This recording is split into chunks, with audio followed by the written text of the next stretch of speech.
সম্মানিত দর্শক, আজকের ভিডিওতে আরবি কয়েকটি শব্দ, যে শব্দগুলো আমরা সচরাচর ব্যবহার করে থাকি, সেই শব্দগুলোর সঠিক উচ্চারণ শেখাবো। আমরা অনেকেই কাউকে বাহবা দিতে হলে বা কারো ভালো কিছু কাজের সংবাদ পেলে আমরা তাকে মাশা আল্লাহ সাধারণত বলে থাকি। শুকরিয়া জ্ঞাপনের ক্ষেত্রে আমরা আলহামদুলিল্লাহ বলি, জিকির করার ক্ষেত্রে আমরা সুবহানাল্লাহ বলি, বা আশ্চর্যবোধক কোনো শব্দ বা কোনো কথা শুনলে আমরা সুবহানাল্লাহ এগুলো বলে থাকি। তারপর আমরা সালাম দিই, আসসালামু আলাইকুম ওয়া রাহমাতুল্লাহ।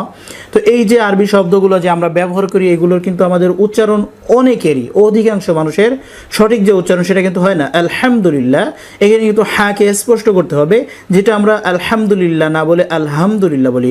আর আলহামদুলিল্লাহ যদি আমরা বলি, তাহলে সমস্ত প্রশংসা যেটা হয় আল্লাহর জন্য, আলহামদুলিল্লাহ বলে সেখানে কিন্তু সমস্ত ময়লা আবর্জনা হয়ে যায় আল্লাহর জন্য, এমন অর্থ চলে আসে, নাউযুবিল্লাহ।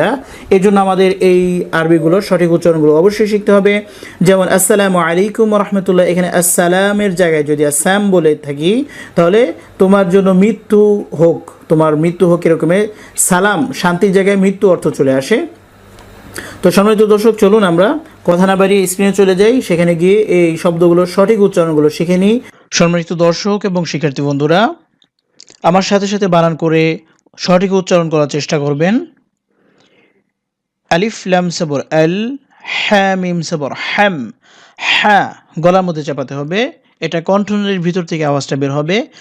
হ্যা, আল হ্যাম, আল হ্যাম, এভাবে। দাল পেশ দু, আল হ্যামদু।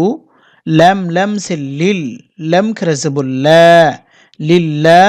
এখানে যে হাটা দেখতেছেন এটা সাকিন হবে, লিল্লাহ, এভাবে হাও আসবে, লিল্লাহ।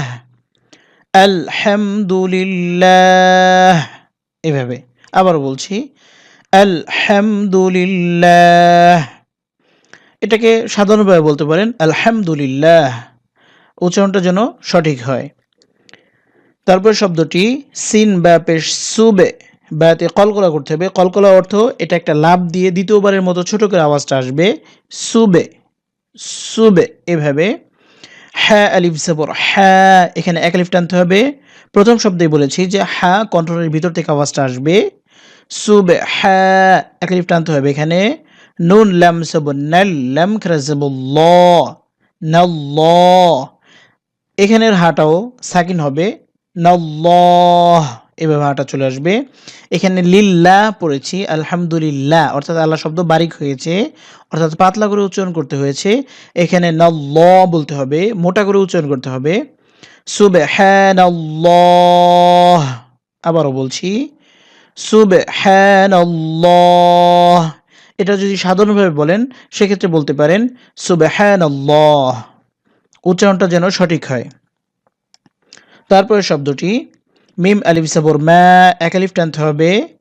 শিন আলিফ জবর শা, এখানেও এক আলিফ টানতে হবে, মা শা। সাধারণত এখানে কিন্তু চার আলিফ টানতে হবে।